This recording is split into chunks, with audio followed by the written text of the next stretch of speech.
À la place de la transparence, on a eu droit à un silence gêné, à des réponses vagues, et à une presse qui préférait ne pas trop insister.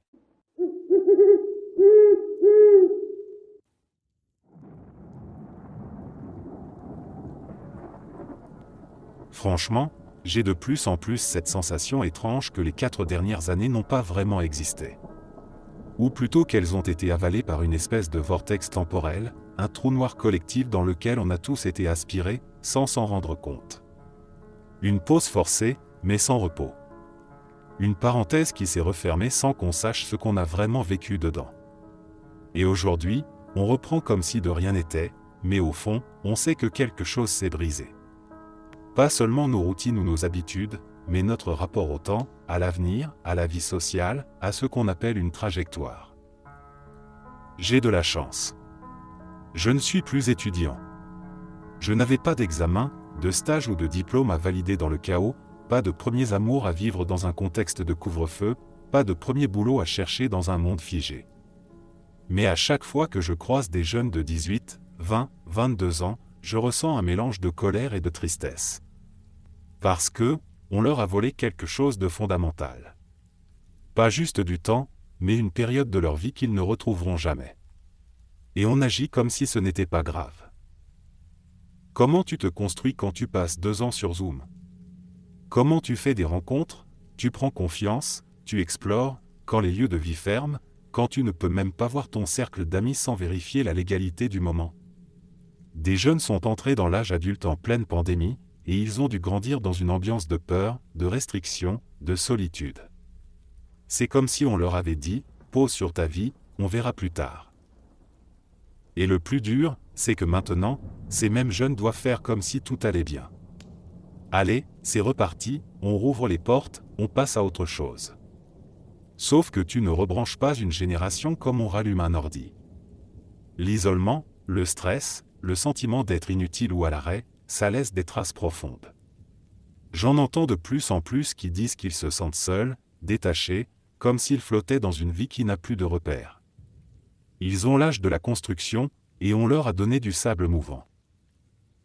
Ce qui me fait rager, c'est qu'on ne parle presque jamais de ça. On fait le décompte des pertes économiques, on évalue le niveau scolaire, on mesure l'inflation, mais le coût humain, émotionnel, intime. Rien. Silence. Comme si ces années pouvaient être balayées d'un revers de main. Comme si la jeunesse pouvait rattraper le temps perdu en un claquement de doigts. Mais c'est faux. On ne récupère pas ce genre de vide. On vit avec. Et c'est injuste. Je ne suis pas là pour dire que tout était évitable. Mais ce que je ressens, c'est qu'on n'a jamais vraiment regardé les jeunes en face pendant cette crise. On les a utilisés comme des variables d'ajustement. Et maintenant qu'ils sont censés aller bien, personne ne se demande s'ils vont vraiment bien. Moi, j'ai juste envie de dire à ces jeunes que je les vois. Que je comprends leur colère sourde, leur fatigue, leur flou. Et que si je pouvais leur rendre ces 4 années, je le ferais sans hésiter. Parce qu'aucune génération ne mérite d'être abandonnée comme ça.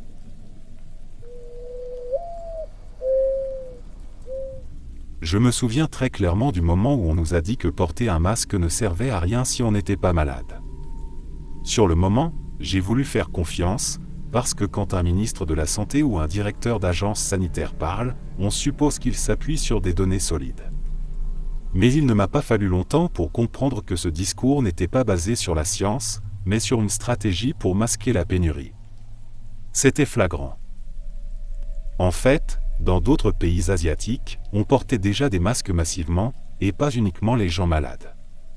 Le bon sens disait que si le virus se transmettait par gouttelettes, alors mettre une barrière sur le visage réduisait les risques de contagion. Ce n'était pas de la magie, c'était de la physique de base. Et pourtant, la France persistait à nous dire que ce n'était pas nécessaire. Le pire, c'est que ce mensonge n'a pas simplement été une petite erreur de communication. Il a contribué à créer une défiance profonde vis-à-vis des autorités sanitaires. Parce que quand ils ont finalement admis que le masque était utile, ils n'ont pas vraiment reconnu avoir menti pour cause de pénurie. Ils ont juste changé de discours sans réelle explication. Beaucoup de gens ont décroché à ce moment-là. La confiance s'est effondrée. À mes yeux, c'est un tournant symbolique dans la gestion de la pandémie en France. Il ne s'agissait pas d'un simple flou scientifique ou d'une évolution des connaissances. C'était une décision politique habillée en vérité médicale. Et quand on en arrive à manipuler la communication sanitaire pour compenser un manque de préparation, on ouvre la porte à tout, complotisme, refus des consignes, chaos. Ce n'est pas une erreur anodine. C'est le point de départ d'une longue série de cafouillages. Ce que j'ai ressenti quand le gouvernement a décidé de maintenir le premier tour des élections municipales en mars 2020, c'est un mélange de colère, de stupeur et d'incrédulité. On savait que le virus circulait déjà activement, les hôpitaux tiraient la sonnette d'alarme, l'Italie venait tout juste de basculer dans un chaos sanitaire, et malgré tout, la décision est tombée, on allait voter. Comme si un isoloir et un flacon de gel hydroalcoolique allaient suffire à bloquer une contagion en phase d'accélération. Ce n'est pas un détail. C'est un moment où le politique a mis sa logique électorale au-dessus de la santé publique. Et le plus cynique dans tout ça, c'est que ce même gouvernement a annoncé le confinement national le lendemain. Le lundi 16 mars, tout le pays basculait dans une situation d'urgence, mais 24 heures plus tôt, on nous disait encore que se rendre dans un bureau de vote n'était pas un danger. Le décalage était grotesque. Je comprends l'argument de la démocratie qui doit continuer à fonctionner. Mais à ce moment-là, personne ne croyait vraiment que c'était pour préserver le débat citoyen. C'était une question de calendrier politique, une peur de devoir tout repousser, une volonté de montrer qu'ils avaient le contrôle. En réalité, ils ont mis des milliers de bénévoles, d'élus et de votants à risque pour une élection qui n'a même pas pu aller à son terme normalement. Il a fallu décaler le second tour. Donc en plus de tout, ça n'a même pas fonctionné comme prévu. Ce moment a marqué un basculement. C'est là que beaucoup de gens ont compris qu'ils allaient devoir penser et agir par eux-mêmes, parce que les décisions venues d'en haut n'étaient pas toujours logiques ni cohérentes. Il y a eu un avant et un après. Ce jour-là, on a vu que le gouvernement pouvait ignorer les évidences sanitaires pour préserver son image ou son agenda. Et ça, c'est peut-être l'erreur la plus grave de toute la gestion initiale.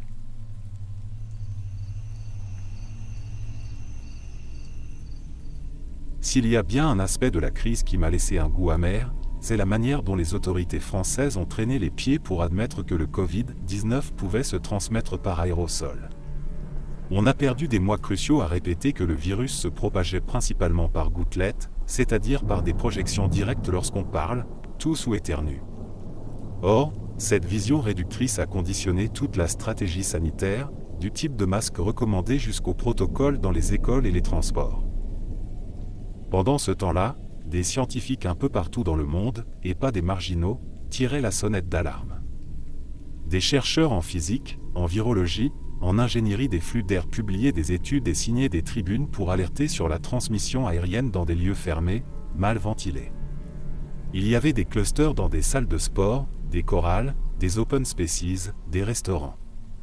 Tout pointait dans la même direction, le virus restait en suspension dans l'air, parfois pendant des heures. Et pourtant, rien ne bougeait à Paris. Ce n'était pas simplement un retard de compréhension scientifique. Il y avait un refus délibéré d'adapter le discours. On continuait de marteler que la distanciation physique et le lavage de mains étaient les deux piliers fondamentaux. La ventilation ? À peine évoquée. Les purificateurs d'air dans les classes. Jugés inutiles. Les capteurs de CO pour évaluer la qualité de l'air ? Écartés d'un revers de main. Comme si admettre la transmission par aérosol allait remettre en cause toute la structure du protocole sanitaire. Et d'une certaine manière, c'est exactement ce que ça aurait fait. Ça aurait obligé à revoir en profondeur la prévention, aération systématique, meilleure filtration, qualité des masques, concentration des efforts sur les lieux clos. Mais pour ça, il aurait fallu admettre que les fondations étaient mal posées. Cette inertie a eu des conséquences très concrètes. Des écoles sont restées ouvertes sans aucune mesure de purification de l'air. Des salariés ont été renvoyés au travail dans des bureaux sans fenêtres ni système de ventilation performant. Des maisons de retraite ont gardé leurs résidents enfermés avec des personnels qui, parfois, n'étaient même pas masqués correctement. Pendant tout ce temps, on faisait porter à la population la responsabilité de la circulation du virus, en insistant sur les comportements individuels, alors qu'on refusait de prendre des décisions structurelles plus ambitieuses. Et ce retard n'était pas seulement un problème de santé publique. Il a contribué à alimenter la défiance. Parce que quand les gens lisent des rapports scientifiques, voient des articles dans des revues internationales, entendent des experts sur des plateaux télé expliquer que la transmission aérienne est une évidence, mais que les institutions continuent d'ignorer ce fait, ils commencent à douter. Ils se disent que l'État est plus préoccupé par la cohérence apparente de sa communication que par la mise à jour de ses connaissances. Ce n'est pas comme ça qu'on gère une crise. Au final, cette lenteur à intégrer la réalité de la transmission par aérosol a exposé inutilement des milliers de personnes. Elle a aussi renforcé l'idée que les autorités étaient rigides, dogmatiques, voire arrogantes dans leur manière de concevoir la science. Alors que dans une situation aussi mouvante, il aurait fallu exactement l'inverse, de l'écoute, de l'agilité, de l'humilité.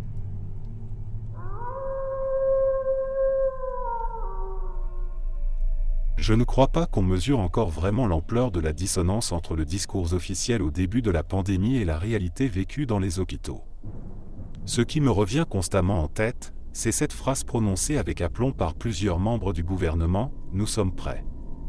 Cette phrase, répétée comme un mantra, a été utilisée pour rassurer la population, faire croire que le système de santé allait encaisser la vague sans broncher.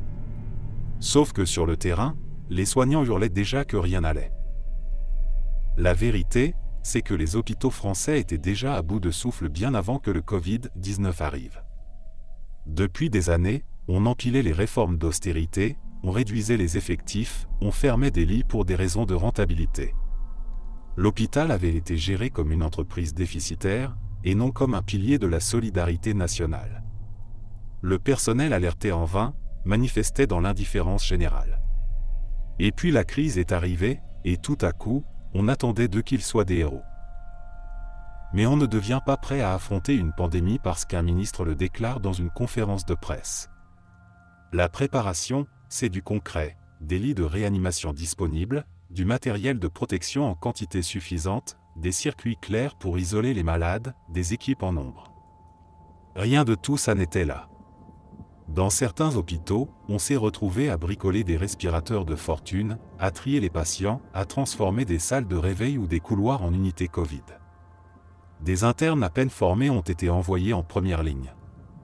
Des soignants ont été réquisitionnés sans repos, sans rotation, sans renfort.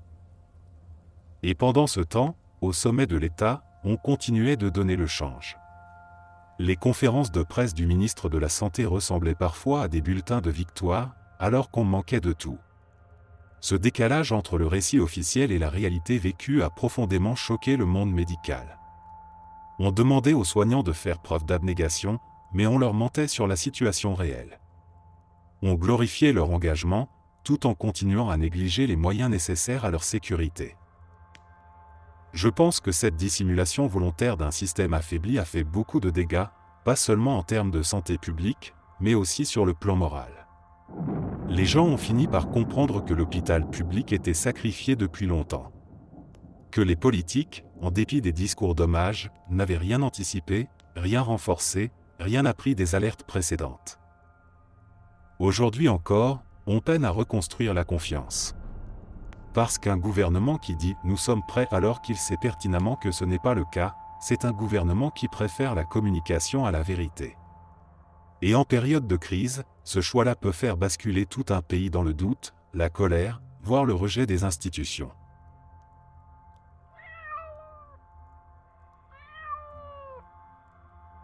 Ce qui m'a toujours paru incompréhensible, c'est à quel point la France a été lente à se mettre en ordre de bataille pour le dépistage massif pendant les premiers mois de la pandémie.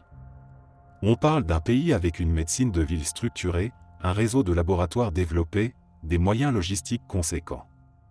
Et pourtant, face à un virus qui se propageait silencieusement et très vite, la stratégie de test a été chaotique, floue et franchement tardive. Dès mars 2020, certains pays avaient compris que tester massivement la population était un levier essentiel pour freiner la circulation du virus. L'Allemagne, par exemple, a rapidement mis en place une capacité de test à grande échelle. Résultat, elle a pu mieux suivre les chaînes de transmission, isoler plus vite les cas positifs, éviter certains confinements longs.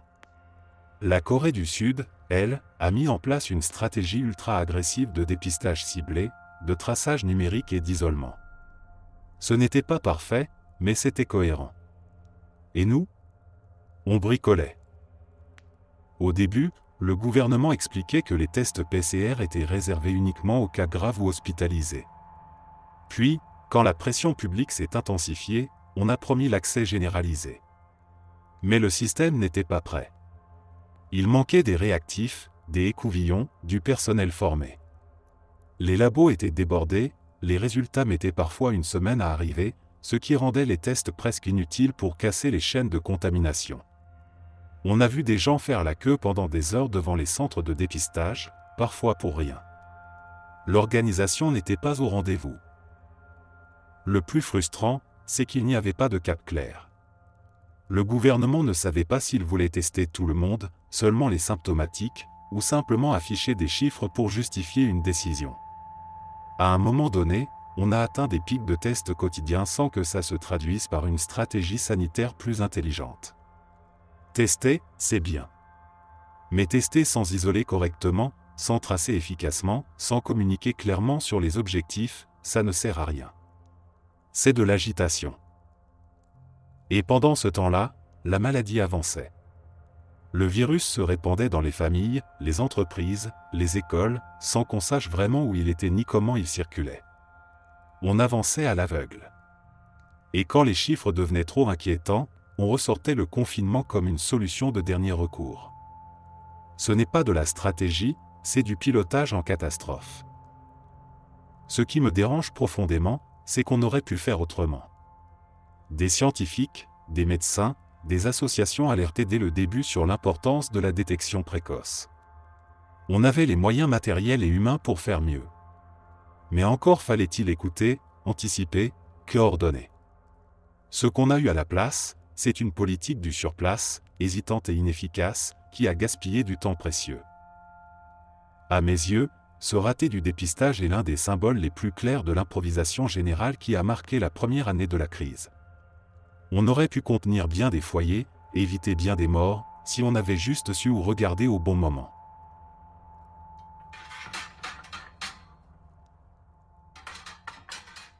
Le souvenir que je garde du premier confinement, c'est un sentiment de flottement permanent.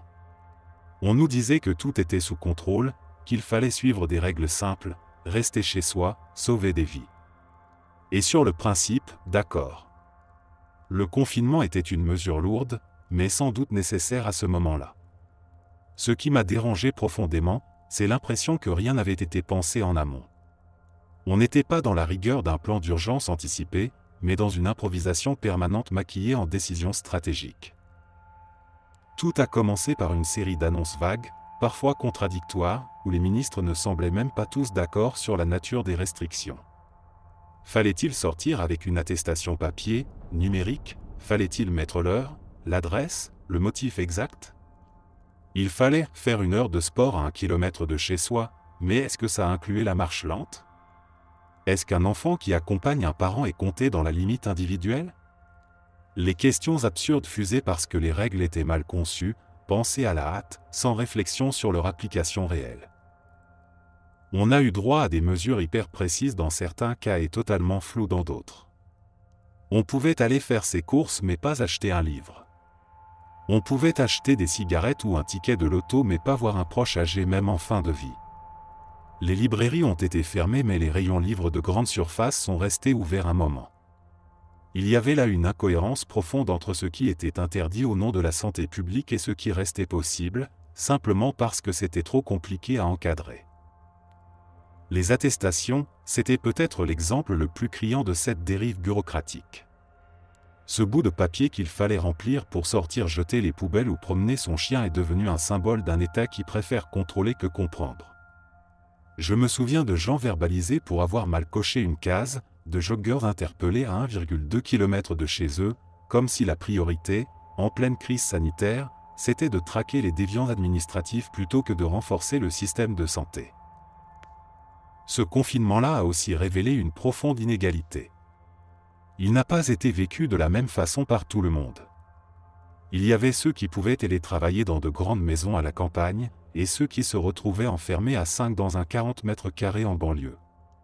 On a mis sous cloche toute une société sans prendre en compte la diversité des conditions de vie. Et les conséquences psychologiques ont été minimisées, presque niées. Je ne dis pas qu'il ne fallait rien faire. Ce que je reproche, c'est d'avoir pris une mesure aussi radicale sans avoir de véritable plan. Pas de stratégie de sortie claire, pas de soutien psychologique structuré, pas de vision sur le moyen terme. C'était un confinement par défaut, parce qu'on n'avait rien anticipé, ni les tests, ni la logistique, ni la communication. Et ensuite, on s'est contenté de répéter que ça marche, comme si c'était une victoire de gestion. Ce premier confinement, dans sa rigidité désordonnée, a profondément marqué les esprits. Il a fait rentrer la crise dans l'intime, dans les foyers, dans les corps. Et il a planté les graines d'une fatigue démocratique qui allait exploser plus tard, quand les mesures seraient perçues non plus comme des protections, mais comme des contraintes absurdes.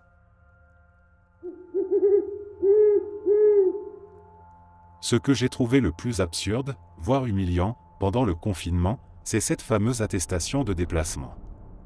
Un bout de papier à remplir soi-même, pour s'autoriser à faire ce que la loi interdisait, à quelques exceptions près. C'est presque comique si ce n'était pas aussi révélateur d'un mode de gouvernance fondé non pas sur la confiance, mais sur la suspicion systématique. On aurait pu imaginer que dans une démocratie moderne, on traite les citoyens comme des adultes. On leur explique les risques, on leur donne les moyens de se protéger, on met l'accent sur la responsabilisation collective. Mais non. En France, on a préféré l'approche inverse. Tu veux sortir faire tes courses? Imprime ton attestation. Tu veux promener ton chien? Remplis-la. Tu veux juste respirer un peu à plus d'1 kilomètre de chez toi? Pas question. Et malheur à toi si tu fais une rature ou si ton téléphone n'a plus de batterie pour afficher la version numérique. Je me souviens avoir été contrôlé pour une erreur de date. Pas une violation volontaire du confinement, juste une erreur. Et là, le regard du policier, la menace d'amende, le ton autoritaire, j'ai ressenti une gêne profonde. Pas parce que je me savais en tort, mais parce que je réalisais que ce système ne reposait plus du tout sur le lien social, mais sur une forme de contrôle froid, arbitraire, presque kafkaïen. Tu n'avais pas besoin de faire quelque chose de dangereux pour être puni. Il suffisait de ne pas être parfaitement conforme à une règle complexe et changeante. Et puis cette attestation, elle était modifiable à la main. Tu pouvais cocher n'importe quelle case, écrire n'importe quel motif, du moment que tu avais un papier à brandir. Ce n'était pas un outil sanitaire, c'était un symbole. Un rituel administratif quotidien imposé à tous, qui disait une seule chose, on ne vous fait pas confiance. Et paradoxalement, ça a produit l'effet inverse de ce qu'on pouvait attendre. Les gens ont commencé à tricher, à contourner les règles, non pas par égoïsme, mais parce qu'ils ne comprenaient plus leur logique. Au lieu de renforcer la cohésion, on a entretenu une logique de méfiance mutuelle. Les citoyens entre eux, les citoyens face aux forces de l'ordre, et surtout les citoyens face à l'État. Ce climat délétère n'était pas nécessaire. Il aurait suffi d'une communication honnête, d'un cadre clair, et d'un minimum de respect pour que les gens adhèrent sans qu'on ait besoin de transformer chaque sortie en parcours du combattant administratif. L'attestation de déplacement est pour moi le symbole de cette gestion infantilisante de la crise. Un dispositif plus obsédé par la forme que par le fond, plus préoccupé par l'ordre que par la santé, plus rigide que juste. Et elle a laissé des traces, bien au-delà du Covid. Elle a transformé notre rapport à l'espace public, à la liberté de mouvement, à l'autorité même. Et je ne suis pas sûr qu'on s'en soit encore remis.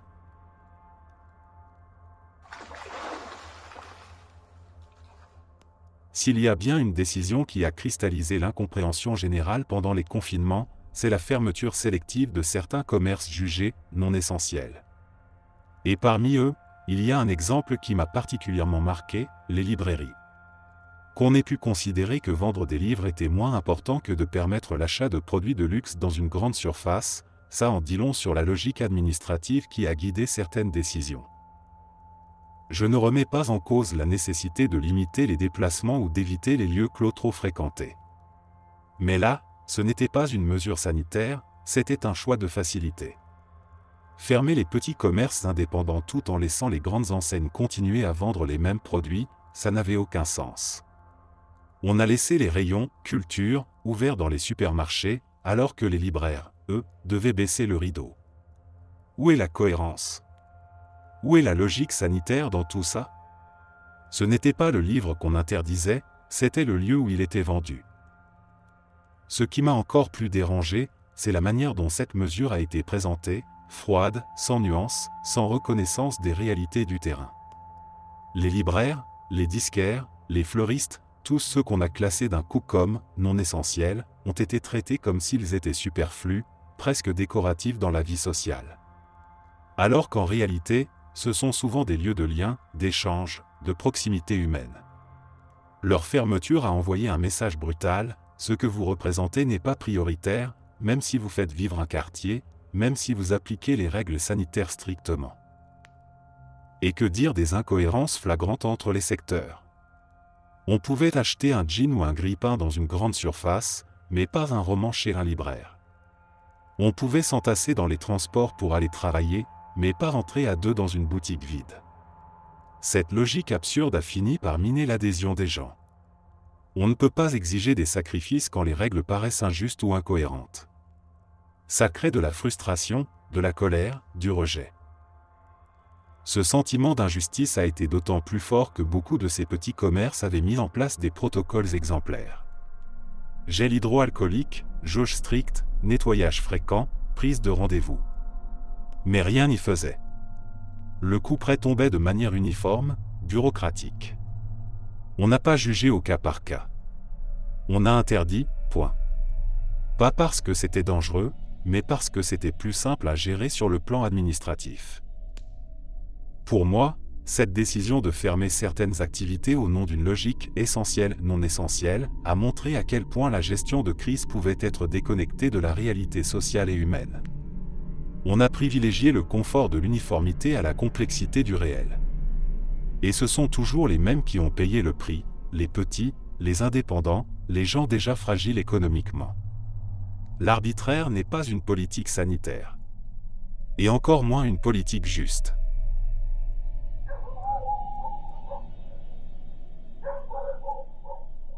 Ce qui m'a dérangé en profondeur tout au long de la crise, c'est la manière dont on nous a constamment présenté les décisions politiques comme si elles découlaient directement d'un consensus scientifique clair. Comme si le gouvernement se contentait de suivre les experts. En théorie, c'est rassurant. En pratique, on a surtout vu des décisions parfois incohérentes, jamais vraiment expliquées, et surtout prises dans une opacité presque totale. Le conseil scientifique, qui aurait dû être un organe de transparence et de pédagogie, a souvent été utilisé comme un paravent. Ce n'est pas que les scientifiques n'aient pas fait leur travail. Certains ont pris la parole, alerté, proposé des solutions.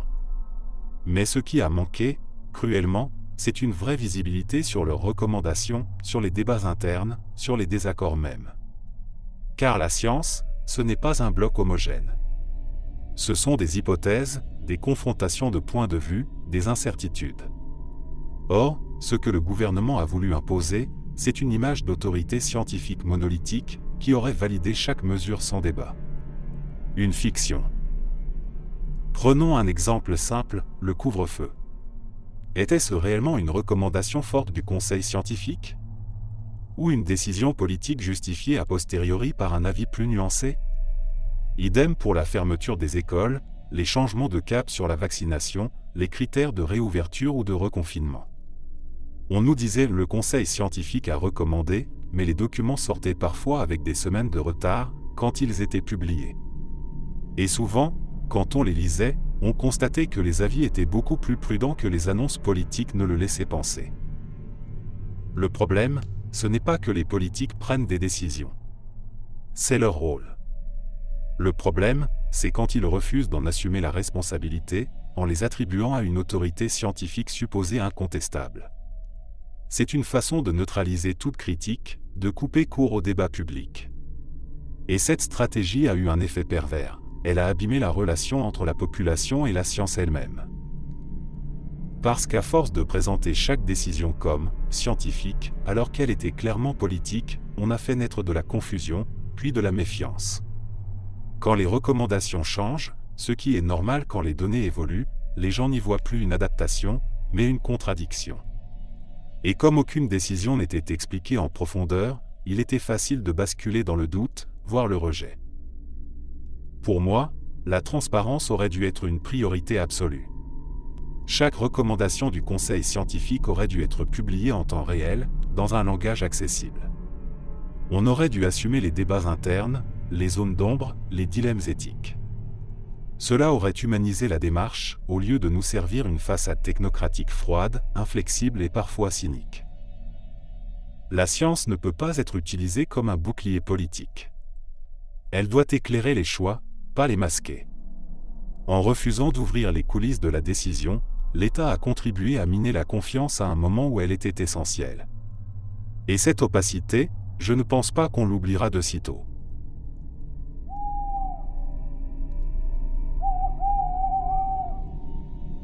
S'il y a bien un terrain où la gestion gouvernementale a été incompréhensible de bout en bout, c'est celui des écoles.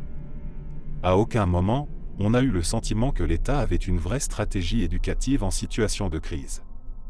Ce qu'on a vu à la place, c'est une succession de revirements, d'improvisations, de mesures contradictoires qui ont laissé les enseignants, les parents et les élèves dans une incertitude permanente. Ce n'était pas une adaptation progressive à une crise complexe. C'était du tâtonnement institutionnalisé, et ça a usé tout le monde. Le ministre de l'Éducation a martelé pendant des mois que les écoles ne fermeront pas, jusqu'à ce qu'elles ferment. Il disait que les enfants ne transmettaient pas le virus, puis, plus tard, que les écoles étaient des lieux de contamination modérée. Entre-temps, les enseignants devaient jongler avec des protocoles qui changeaient toutes les 2 semaines, des cas contacts à gérer sans moyens, des masques parfois inadaptés, et des classes ouvertes ou fermées selon des critères qui semblaient arbitraires. Il y a eu un moment emblématique de ce chaos, la rentrée de janvier 2021. Elle s'est faite sans dépistage massif, sans capteur de CO, sans purificateur d'air. On renvoyait les élèves et les profs dans des salles bondées, mal ventilées, parfois sans aucune protection renforcée, alors qu'on savait que le virus circulait activement. Et ceux qui osaient demander plus de moyens, plus de prévention, se faisaient taxer de corporatistes ou de défaitistes.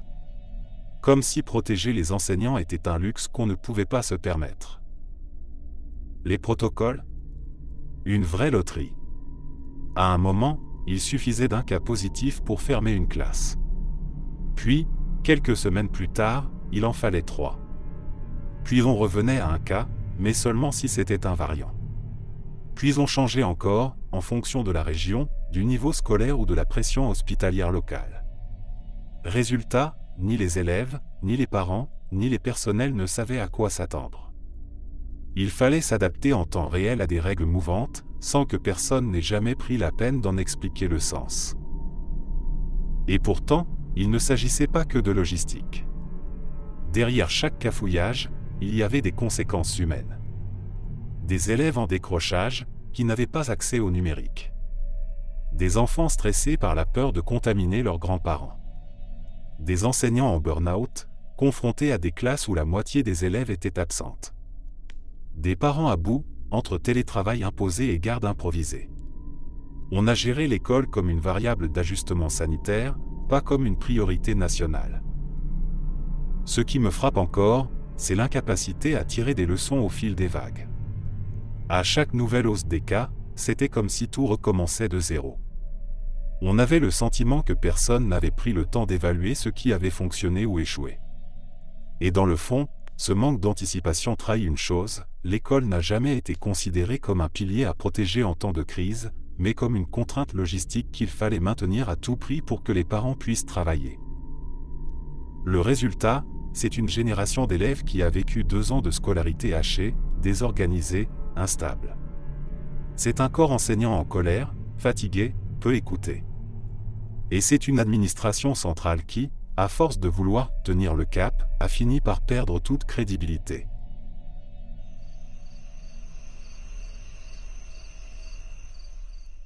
Un des aspects les plus révélateurs de la gestion défaillante de la pandémie en France, c'est à quel point le centralisme administratif a paralysé les réponses locales. Au cœur de ce dysfonctionnement, il y a les fameuses ARS, les agences régionales de santé. Présentées comme les bras armés de l'État en matière de santé publique, elles ont montré pendant la crise qu'elles étaient surtout des structures opaques, rigides, lentes et déconnectées des réalités de terrain. Ce n'est pas une simple critique de fonctionnaires débordés. C'est un constat partagé par des dizaines de maires, de médecins de ville, de directeurs d'hôpitaux et d'élus locaux, souvent sidérés de voir à quel point ces institutions n'étaient pas réactives dans l'urgence. Quand il a fallu monter des centres de tests ou de vaccination, des mairies, des associations, des collectifs citoyens se sont proposés immédiatement pour prêter main forte. Beaucoup avaient des locaux, des volontaires, parfois même des professionnels de santé prêts à s'impliquer. Mais tout était bloqué en attente d'autorisation venue d'en haut. Les ARS devaient valider, coordonner, superviser. Résultat, des semaines de délai. Des centres prêts à fonctionner restaient fermés, simplement parce qu'on attendait un feu vert administratif. Pendant ce temps, le virus circulait. Il y a aussi eu ce mépris sous-jacent pour les acteurs de terrain, qu'on a considérés comme peu fiables ou incapables de gérer une crise. Comme si seuls les technocrates pouvaient organiser la réponse sanitaire, alors que ce sont les collectivités locales qui connaissaient le mieux leurs habitants, leur géographie, leur fragilité. À plusieurs reprises, des maires ont dû littéralement forcer les choses pour obtenir l'ouverture d'un centre, contourner des procédures absurdes ou faire entendre l'urgence d'une situation à des interlocuteurs enfermés dans leur grille Excel. Ce que cette crise a mis à nu, c'est l'illusion d'une gouvernance technocratique supposée efficace. En réalité, la centralisation a produit l'inverse de ce qu'elle promettait, lenteur, inertie, manque d'agilité. On avait besoin de décisions rapides, d'adaptation locale, de marge de manœuvre. Mais tout passait par des chaînes hiérarchiques longues, parfois kafkaïennes, où personne ne semblait avoir l'autorité, ou le courage, de prendre des décisions à la hauteur de la situation. Les ARS, dans cette histoire, ont cristallisé la colère. Non pas parce que les agents sur le terrain ne faisaient pas de leur mieux, mais parce qu'elles symbolisaient cette verticalité glaciale du pouvoir. Ce système où l'information remonte lentement, où les décisions redescendent trop tard, et où personne ne rend vraiment de compte, même en cas d'échec. La gestion centralisée, dans une crise sanitaire de cette ampleur, a montré ses limites de façon éclatante. Pendant que le gouvernement affirmait haut et fort qu'il ne laisserait personne au bord du chemin, des milliers de petites entreprises, de travailleurs indépendants, d'artisans, de restaurateurs et de commerçants voyaient leur activité s'effondrer sans qu'aucune aide concrète ne leur parvienne à temps. Il a fallu attendre des semaines, parfois des mois, pour que les premiers dispositifs de soutien soient vraiment opérationnels. Et encore, ils étaient souvent calibrés de manière uniforme, sans tenir compte des réalités du terrain ni des spécificités des métiers. La logique qui a guidé les aides au départ semblait presque uniquement centrée sur les grands secteurs visibles, compagnies aériennes, grandes chaînes d'hôtels, enseignes de distribution. L'image d'un « quoi qu'il en coûte » généreux était entretenue à coups de milliards annoncés en conférences de presse. Mais quand tu es coiffeur dans une commune rurale, ou que tu tiens un food truck, ou que tu fais de la photo de mariage, ce que tu voyais, c'était ton compte bancaire à sec et tes charges qui continuaient de tomber. Beaucoup de ces professionnels ne rentraient dans aucune case. Ils ne perdaient pas toujours 50% de leur chiffre d'affaires, critère initial pour accéder à certaines aides, mais ils voyaient leur carnet de commandes disparaître, leurs projets annulés, leurs clients absents. Les plateformes de déclaration en ligne étaient saturées, les règles changeaient d'un mois à l'autre, les interlocuteurs administratifs n'avaient pas de réponse. Ce n'était pas une aide, c'était un parcours du combattant. Il y avait aussi un profond sentiment d'injustice. Les grandes entreprises, mieux structurées, avec des départements juridiques et comptables, savaient activer tous les leviers possibles. Les petits, eux, découvraient l'existence d'un fonds de solidarité au moment où ils n'avaient déjà plus de quoi payer le loyer. Certains ont dû s'endetter lourdement, d'autres ont tout simplement mis la clé sous la porte. On parle de milliers de faillites silencieuses, invisibles dans les chiffres globaux, mais dramatiques au niveau local. Et ce qui est encore plus amer, c'est que dans bien des cas, l'aide est arrivée, après la catastrophe. On te verse une aide 2 mois après la fermeture définitive de ton commerce, ou tu reçois une indemnité ridicule qui ne couvre même pas tes frais fixes. Ce décalage entre l'annonce politique et la réalité vécue a creusé un fossé immense. Il y avait d'un côté les mots, et de l'autre, le quotidien brutal de ceux qui se battaient pour ne pas sombrer. Ce n'est pas qu'il n'y a pas eu de dispositif. Il y en a eu, et certains étaient même bien pensés. Mais leur mise en œuvre a été si lente, si mal ciblée au départ, qu'ils ont fini par ressembler à des pansements collés trop tard sur des plaies béantes. Ce n'est pas un simple problème de bureaucratie. C'est un défaut de considération pour ceux qui font vivre l'économie réelle, celle qui ne se voit pas dans les statistiques du CAC 40.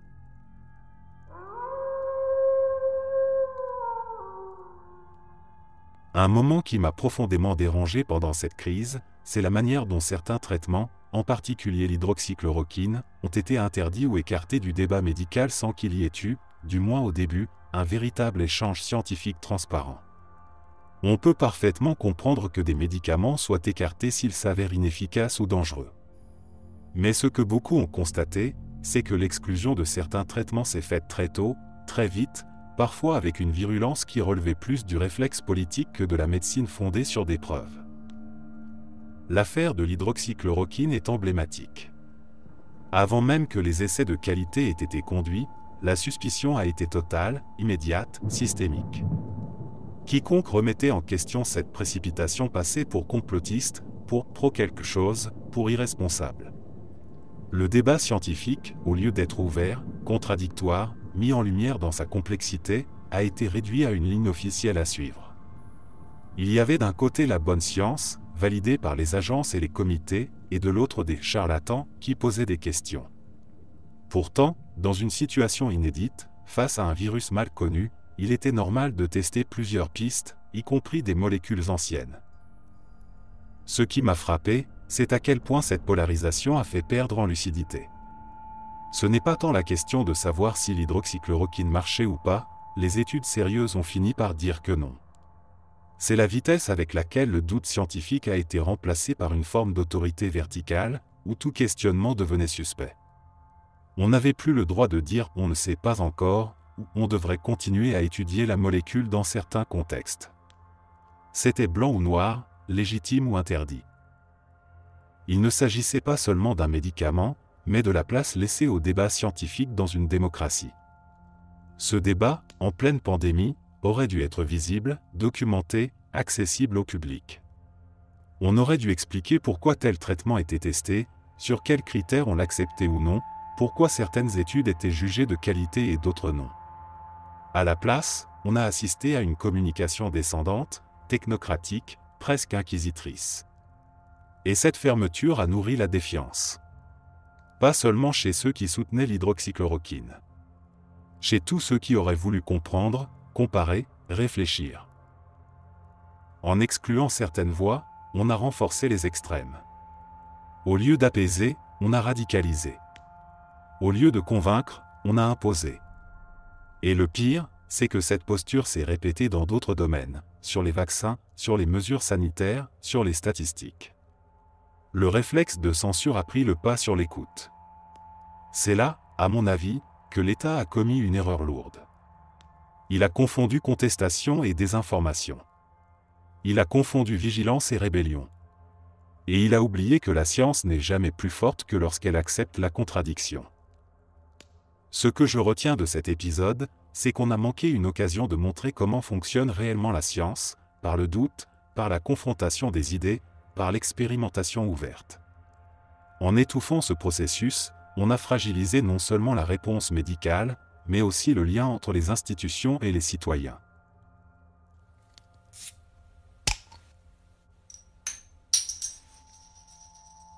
Ce que j'ai trouvé particulièrement destructeur dans la communication de l'État pendant la pandémie, c'est la manière dont les discours sur la vaccination et les variants ont constamment changé, souvent sans explication, parfois à 180 degrés.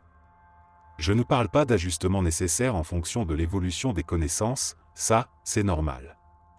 Je parle de revirements brutaux, de messages contradictoires livrés à quelques jours d'intervalle, qui ont complètement désorienté la population et miné la confiance dans la parole publique. Le cas le plus emblématique, c'est celui du vaccin AstraZeneca. On commence par dire qu'il est sûr et efficace pour tout le monde. Puis, on apprend qu'il ne sera recommandé que pour les moins de 65 ans, faute de données suffisantes chez les personnes âgées. Quelques semaines plus tard, changement de cap, finalement, il peut être utilisé chez les plus de 65 ans. Et puis survient l'affaire des cas rares de thrombose. Là, la France suspend temporairement son usage, pour le réautoriser quelques jours plus tard, mais cette fois uniquement pour les plus de 55 ans. Résultat ? Plus personne n'y comprend rien. Les patients sont perdus, les médecins aussi. Certains refusent le vaccin, d'autres ne savent même pas s'ils doivent reprogrammer un rendez-vous ou attendre un autre produit. Dans un pays où l'hésitation vaccinale est déjà bien ancrée, ce genre de va-et-vient n'est pas juste maladroit, il est catastrophique. Il aurait fallu anticiper les effets de ce flou, rassurer, contextualiser chaque changement, expliquer d'où viennent les nouvelles données, ce qui justifie l'évolution des recommandations. Au lieu de ça, on a imposé des décisions par voie de presse, parfois sans même avoir mis à jour les protocoles ou informé correctement les professionnels de santé. Et les variants ? Même histoire. D'abord, on minimise. On dit qu'ils sont sous surveillance, que les vaccins actuels seront probablement efficaces. Puis on commence à parler de variants préoccupants, d'un risque accru de transmissibilité, voire de gravité. Ensuite, on explique qu'il faudra peut-être des rappels, ou de nouveaux vaccins adaptés. Tout ça dans une temporalité confuse, sans fil rouge, sans vraie stratégie de communication. Du coup, on passe d'un message rassurant à un message alarmiste sans transition. Et la population, elle, ne sait plus si elle doit se sentir protégée ou en danger. Ce manque de cohérence a aussi touché les consignes pratiques. Faut-il espacer les doses de 3 ou 6 semaines ? Est-ce qu'on peut mélanger deux vaccins différents ? Est-ce que le vaccin protège aussi contre les transmissions ou seulement contre les formes graves ? À chaque fois, on avait droit à une réponse provisoire, suivie d'un correctif, puis d'une nouvelle orientation. Loin de rassurer, cela a donné l'impression qu'on improvisait au fur et à mesure, que la ligne n'était pas scientifique mais opportuniste.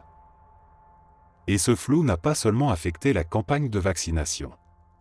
Il a contaminé tout le débat public. Il a donné du grain à moudre aux anti-vaccins, aux complotistes, aux sceptiques de tous bords.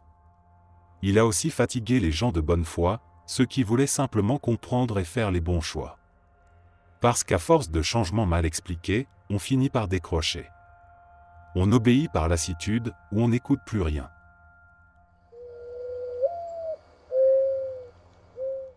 Une des dimensions les plus négligées de la crise sanitaire en France, c'est le choc psychologique profond que les mesures ont infligé à toute une partie de la population. Bien sûr, face à un virus mortel, il fallait agir. Mais ce qui m'a frappé, c'est que dans toute la communication gouvernementale, dans la logique des protocoles, dans les arbitrages successifs, la santé mentale n'a jamais été réellement intégrée comme un enjeu à part entière. On a traité l'angoisse, l'isolement, la dépression, le décrochage émotionnel comme des effets secondaires, voire des dommages acceptables du confinement. Sauf que pour des millions de personnes, c'était le cœur du problème. Les jeunes ont été parmi les plus durement touchés.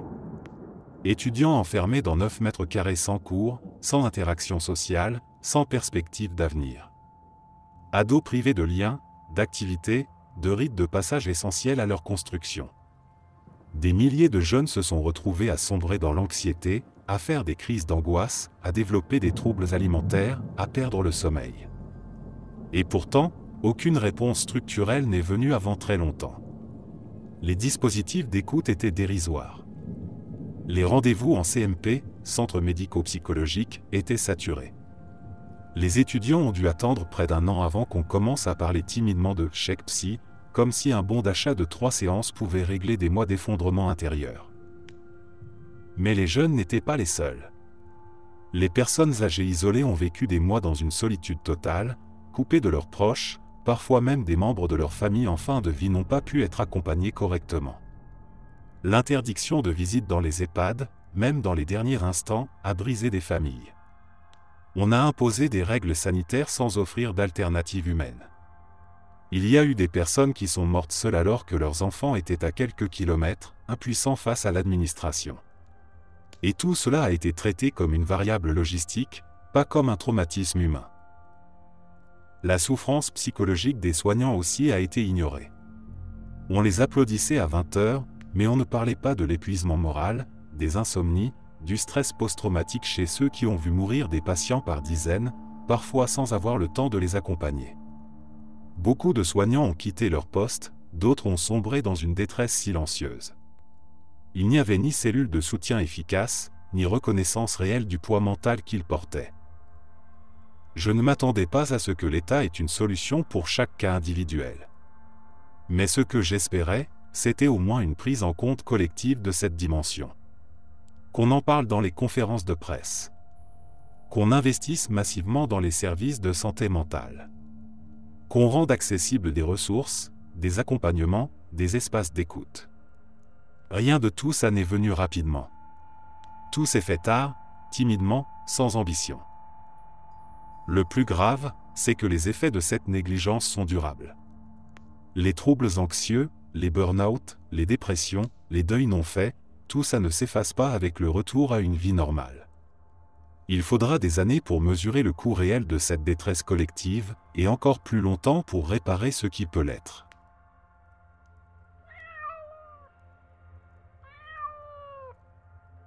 Parmi toutes les erreurs de la gestion de crise, celle qui me reste en travers de la gorge, c'est ce qu'on a laissé se passer dans les EHPAD. Il y a eu beaucoup de ratés pendant cette pandémie, mais la manière dont on a protégé les personnes âgées dans ces établissements a souvent ressemblé à un enfermement administratif plus qu'à une mesure de soin. En voulant les préserver du virus, on les a, dans bien des cas, coupés du monde, de leur famille, de toute forme de vie sociale ou affective. Et ce que beaucoup ont vécu là-dedans, c'était de l'isolement profond, une angoisse constante, parfois même une fin de vie déshumanisée. Je me rappelle de ces premières semaines, au printemps 2020. Le mot d'ordre, c'était « fermeture totale ».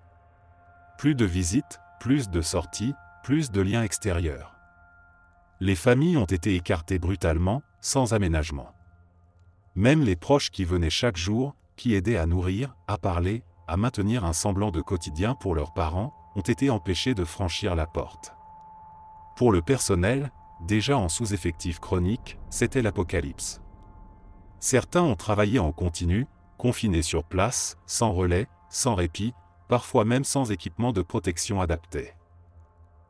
Et dans cet isolement imposé, il y a eu des drames. Des personnes âgées qui ne comprenaient pas pourquoi leurs enfants ne venaient plus. D'autres qui ont cessé de s'alimenter, qui se sont laissés glisser, privés de tout repère. Des résidents qui sont morts sans un mot de leurs proches, sans dernière étreinte, sans adieu. Et quand ce n'était pas le virus qui les emportait, c'était la solitude. Une forme de mort sociale qu'on n'a pas su, ou pas voulu, prendre en compte. Ce qui me révolte, c'est qu'on a enfermé les personnes âgées, par précaution, mais sans se poser la question de leur bien-être global. Comme si leur seule fonction était de rester en vie, coûte que coûte, même dans des conditions indignes. Comme si leur humanité pouvait être suspendue le temps d'un plan d'urgence. Les protocoles ont dicté les gestes, mais rien n'a été prévu pour le lien, pour l'émotion, pour la présence. On a enfermé des gens vulnérables dans leur chambre, jour et nuit, pendant des semaines. On a interdit les visites sans discuter d'alternatives. On a parfois interdit les appels vidéo sous prétexte que le personnel n'avait pas le temps. Je ne jette pas la pierre aux soignants dans les EHPAD. Ils ont fait ce qu'ils ont pu, dans des conditions souvent indignes, avec très peu de moyens et un stress colossal. Ce que je critique, c'est l'incapacité de l'État à imaginer une autre voie que celle de la fermeture pure et dure. L'absence de plan pour humaniser la protection. L'oubli complet des droits fondamentaux des résidents, même en temps de crise.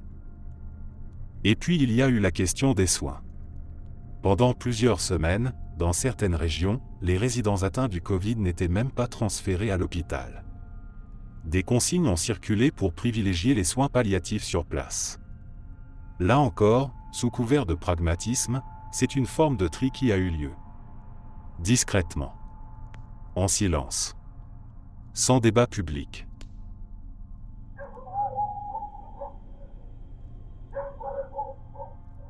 Parmi toutes les mesures mises en place pendant la crise, l'instauration du pass sanitaire, puis du pass vaccinal, marque pour moi un vrai point de bascule dans la relation entre l'État et les citoyens. C'est le moment où, pour beaucoup de gens, la gestion sanitaire a cessé d'être un effort collectif pour devenir une contrainte verticale, imposée sans concertation réelle, sans débat de fond, et surtout sans respect pour les sensibilités individuelles, médicales ou éthiques. On a voulu aller vite, on a choisi l'efficacité apparente, mais on a brisé quelque chose d'essentiel, le lien de confiance. Sur le papier, l'idée du pass sanitaire avait un sens. Permettre à des gens de retrouver une vie sociale, d'aller au restaurant, au cinéma ou en voyage, tout en garantissant un minimum de sécurité. Mais la manière dont cette mesure a été introduite, puis durcie avec le pass vaccinal, a montré un mépris évident pour le débat démocratique. L'Assemblée nationale a été contournée ou mobilisée en urgence. Les décisions venaient du sommet, justifiées par la situation exceptionnelle, sans qu'on prenne le temps d'écouter, de discuter, de nuancer. Ce qui me dérange profondément, ce n'est pas qu'on ait encouragé la vaccination.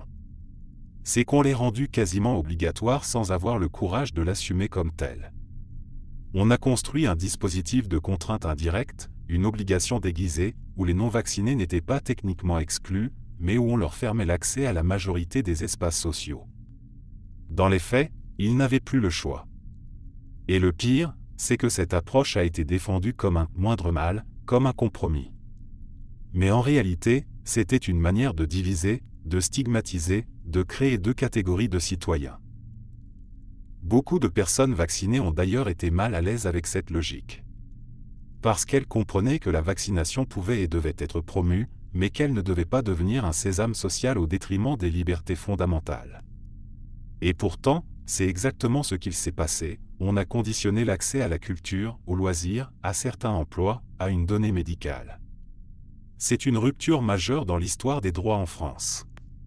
Jamais, à ma connaissance, un acte médical individuel n'avait été transformé en critère d'accès à la vie publique dans de telles proportions.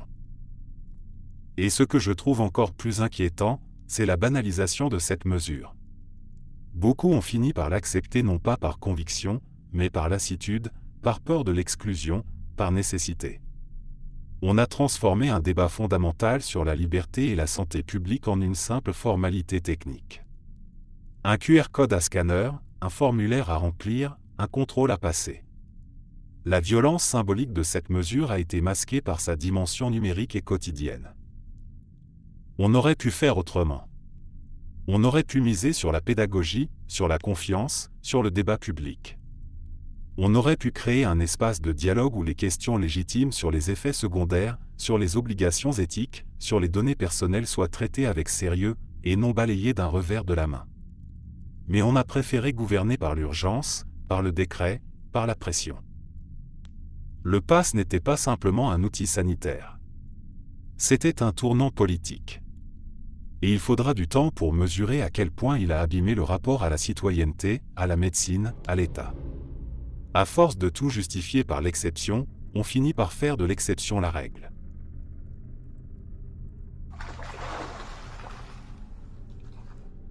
Ce qui m'a frappé avec l'instauration du pass vaccinal, c'est l'hypocrisie de l'approche gouvernementale.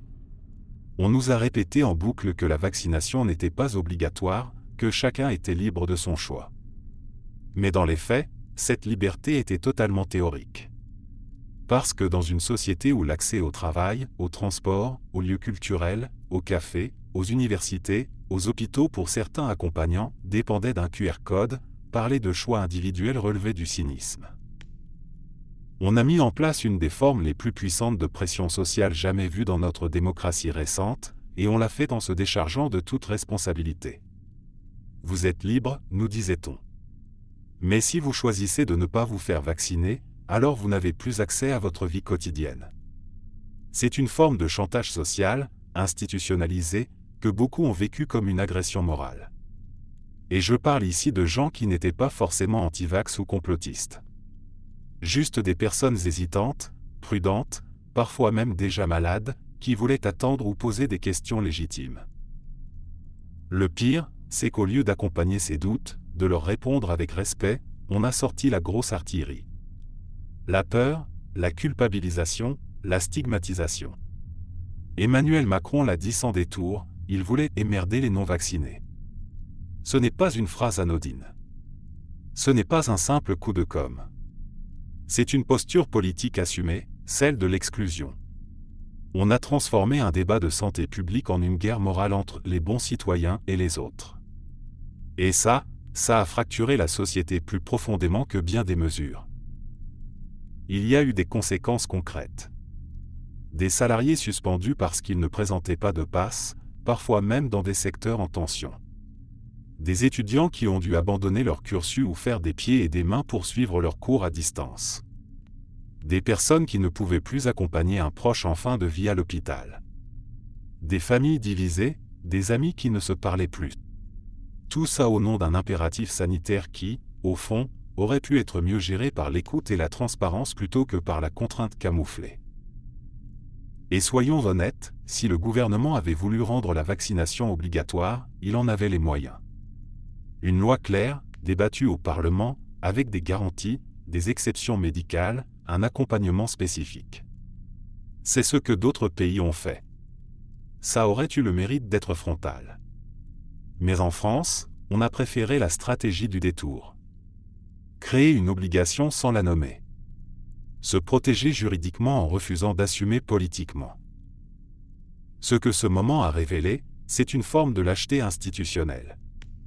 L'État a externalisé la contrainte aux restaurateurs, aux chefs d'établissement, aux agents de sécurité, aux DRH. Ce sont eux qui ont dû contrôler, exclure, expliquer l'inexplicable. C'est aussi une manière de gouverner par la culpabilité et la division. En laissant croire que si la crise dure, c'est à cause de ceux qui refusent de se plier à l'effort collectif. Et ça, ce n'est pas du leadership. C'est de la manipulation sociale.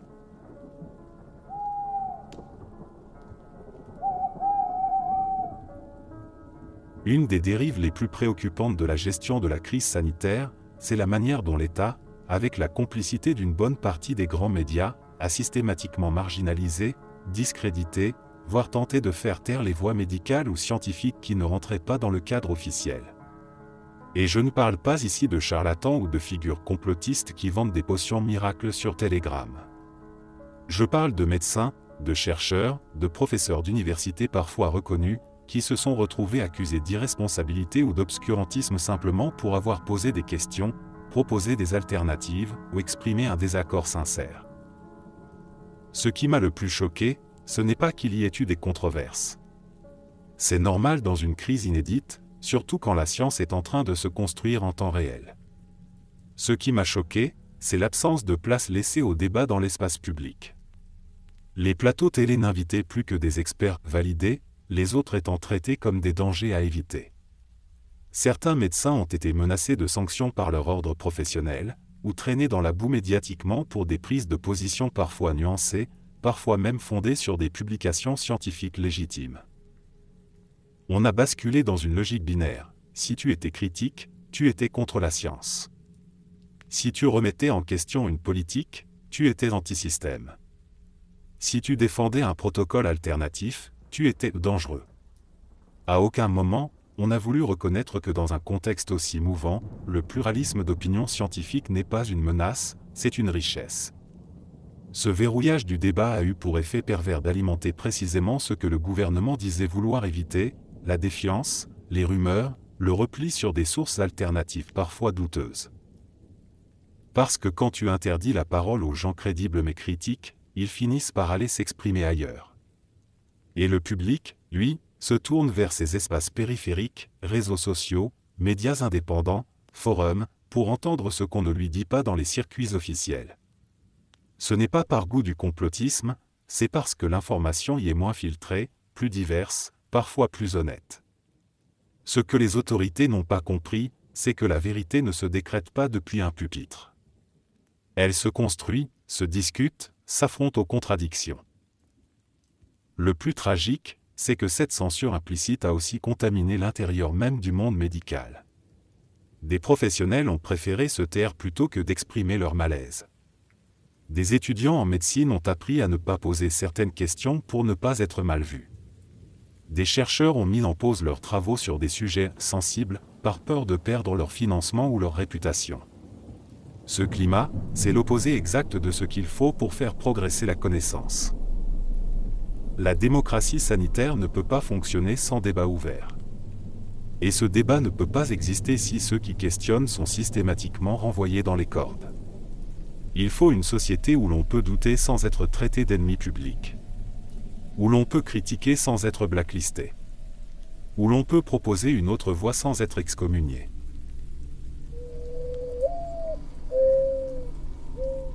Ce que je retiens de la communication de l'État pendant la pandémie, c'est qu'elle a été marquée, du début à la fin, par une stratégie d'alarmisme presque calculée. On nous a servi des courbes, des chiffres bruts, des messages martelés à la télévision, sur nos téléphones, dans nos rues, le virus tue, restez chez vous, protégez les autres, la vague arrive. C'est normal d'alerter, mais là, on a dépassé l'alerte. On est entré dans une forme de gouvernance par la peur. Et ça, à mes yeux, c'est une faute majeure. Dès les premières semaines, le ton a été donné. On nous montrait en boucle les images des services de réanimation saturés, les cercueils à Bergame, les soignants en combinaison intégrale. Ces images étaient réelles, bien sûr. Mais le choix de les mettre en avant de manière permanente, sans respiration, sans nuance, relevait d'une logique qui n'était pas seulement informative. Il s'agissait d'ancrer dans les esprits que la seule solution, c'était l'obéissance. La peur comme levier de contrôle social. Et puis il y a eu les chiffres.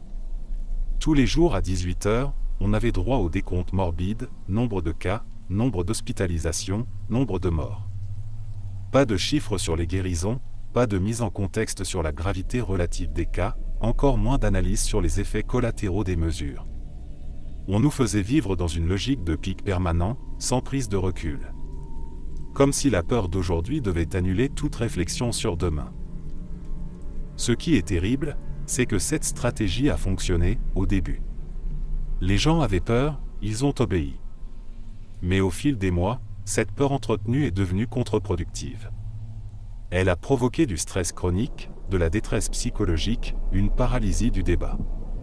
Elle a empêché beaucoup de citoyens de penser autrement, de questionner, d'interroger les mesures, sans être aussitôt taxés d'inconscients.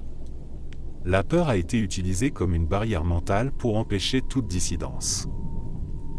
Et ce climat anxiogène, ce n'était pas juste un effet secondaire. C'était une politique.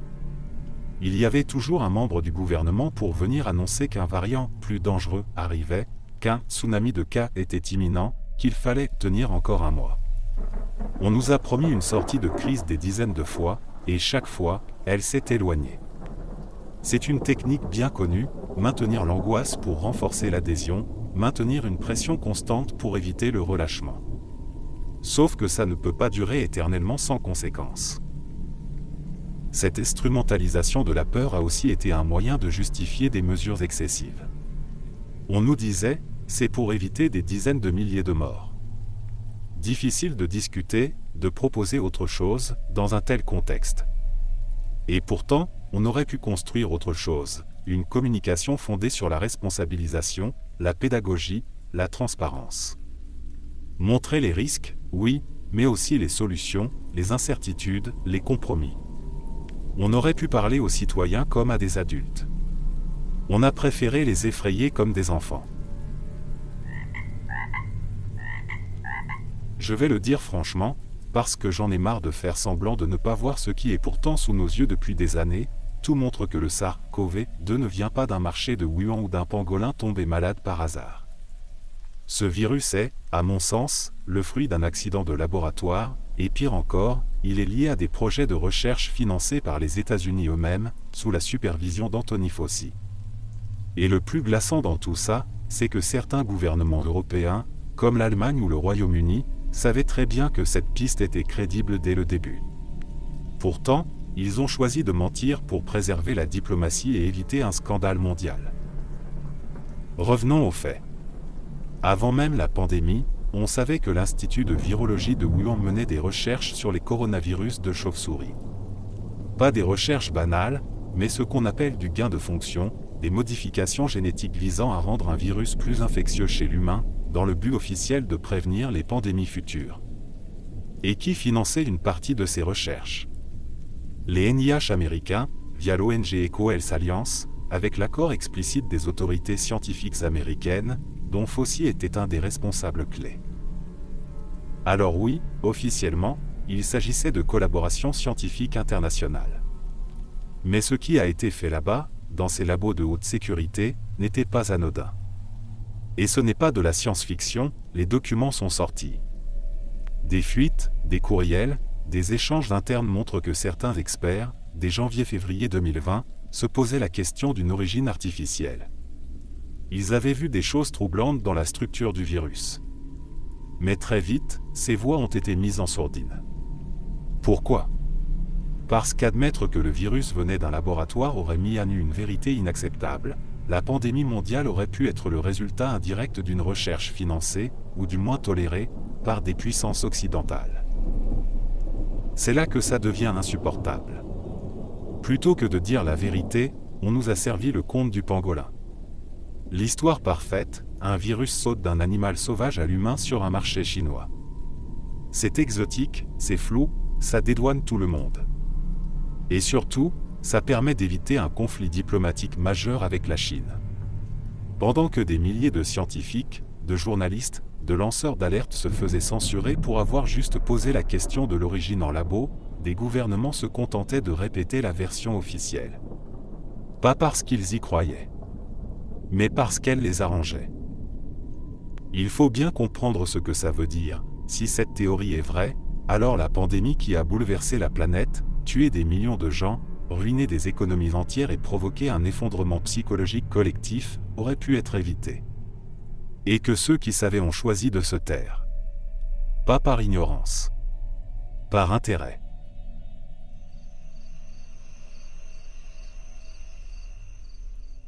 Il y a une chose que je n'arriverai jamais à digérer dans tout ce qu'on a vécu ces dernières années, c'est l'injustice flagrante entre ceux qui ont profité de la crise et ceux qui l'ont subie jusqu'à l'os. Parce qu'on peut tourner ça comme on veut, le résultat est là, pendant que les petites entreprises fermaient boutique les unes après les autres, pendant que des indépendants perdaient tout, pendant que des commerçants s'endettaient pour survivre, les plus grosses boîtes du monde ont explosé leurs bénéfices. Littéralement explosé. On parle de dizaines, de centaines de milliards de profits. Amazon, Apple, Carrefour, Microsoft, Pfizer, LVMH, la liste est longue. Tous ont vu leur chiffre d'affaires s'envoler, porté par une économie confinée, digitalisée, transformée en marché captif. Et pendant ce temps, le petit libraire du coin devait fermer parce que vendre des livres n'était pas essentiel. Le restaurateur local devait jeter sa marchandise. La fleuriste indépendante n'avait pas le droit d'ouvrir pendant la Toussaint, mais les supermarchés, eux, pouvaient vendre des bouquets sans problème. Parce qu'il était autorisé. C'était quoi cette logique? On a inventé des règles absurdes, incohérentes, déconnectées de la réalité. On a prétendu que c'était pour notre sécurité, mais en réalité, c'était surtout pour la simplicité administrative. Il était plus facile de fermer tous les petits que de réguler les grands. Plus facile d'étouffer ceux qui n'avaient pas de lobby, pas de levier, pas d'amis dans les ministères. Et le pire, c'est qu'on nous a dit que l'État aidait tout le monde. C'est faux. Les aides sont arrivées trop tard, mal calibrées, souvent inadaptées. Les petits patrons ont dû se battre, remplir des papiers absurdes, attendre des semaines pour quelques milliers d'euros. Pendant ce temps, les multinationales, elles, recevaient des exonérations, des dispositifs de soutien massifs, voire des commandes publiques. L'économie a été tenue à bout de bras, mais seulement pour certains. Tu rajoutes à ça le fait que certaines de ces grosses entreprises n'ont même pas payé d'impôts en France ou ont licencié pendant qu'elles faisaient des bénéfices records, et là, t'as vraiment envie de hurler. Parce que ce n'est pas une crise qu'on a traversée. C'est une redistribution géante vers le haut. Un pillage organisé. Un écrémage du tissu économique local au profit des structures les plus puissantes, les plus numériques, les plus mondialisées.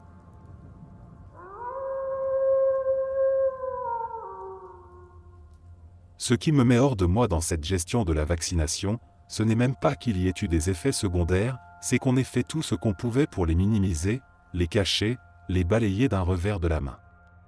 Comme si reconnaître qu'un traitement de masse pouvait avoir des conséquences graves chez une minorité de gens allait faire s'effondrer tout l'édifice. À la place de la transparence, on a eu droit à un silence gêné, à des réponses vagues, et à une presse qui préférait ne pas trop insister. Mais le problème, c'est que dans la vraie vie, les effets secondaires n'ont pas été rares pour tout le monde. Autour de moi, j'ai vu des femmes qui ont cessé d'avoir leurs règles du jour au lendemain après l'injection, sans aucune explication. D'autres, au contraire, se sont retrouvées avec des saignements continus, totalement anarchiques, pendant des semaines. Ces témoignages, au début, ont été considérés comme anecdotiques, voire hystériques. Il a fallu des mois pour que l'Agence européenne du médicament commence à admettre qu'il pouvait y avoir un lien avec les vaccins à ARN. Et même là, on nous a dit que ce n'était pas préoccupant. Mais quand ça touche ton corps, ton cycle, ta santé reproductive, c'est plus que préoccupant, c'est violent. Et ce n'est pas tout. Chez les jeunes, il y a eu un vrai problème de myocardite et de péricardite, notamment après la deuxième dose de Pfizer. On a fini par l'admettre, mais là encore, ça s'est fait au compte-gouttes. Le nombre exact de cas, on ne le connaît toujours pas vraiment. Et je parle de jeunes hommes de 17, 18, 20 ans, sportifs, sans antécédents, qui se sont retrouvés avec des douleurs thoraciques, des arrêts d'activité, parfois même des hospitalisations. La plupart ont récupéré, heureusement, mais certains traînent encore des symptômes. Et pendant ce temps, les autorités continuaient de répéter que le bénéfice l'emporte largement sur le risque. Peut-être, globalement. Mais quand tu fais partie des exceptions, tu n'es pas une statistique. Tu es un être humain à qui on n'a rien dit. Et puis il y a eu l'affaire AstraZeneca. Un jour, c'était un vaccin parfaitement sûr pour tout le monde. Le lendemain, on te disait que finalement, on le réservait aux plus de 55 ans. Puis on l'interdisait complètement. Et entre-temps, des gens l'ont reçu. Ils ont fait confiance. Ils ont joué le jeu. Et certains ont développé des thromboses atypiques, parfois mortelles. Même scénario avec Johnson & Johnson. Il a été autorisé, suspendu, remis en circulation avec de nouvelles conditions, sans jamais expliquer clairement ce qu'on savait, ce qu'on ne savait pas, ou ce qu'on redoutait. Ce que je retiens de tout ça, c'est une gestion par l'opacité. Un pari sur le fait que les gens oublient vite, que les victimes seront trop isolées pour qu'on les entende, et que ceux qui osent parler seront étiquetés comme anti-vaccins. Mais ce n'est pas être contre les vaccins que de vouloir de la vérité. Ce n'est pas du complotisme que de dire « on nous a menti sur l'ampleur des effets secondaires ». C'est juste demander du respect. Merci d'être resté jusqu'à la fin. N'oubliez pas d'aimer la vidéo, de vous abonner et de partager vos propres histoires en commentaire. On se retrouve demain à la même heure devant ce feu.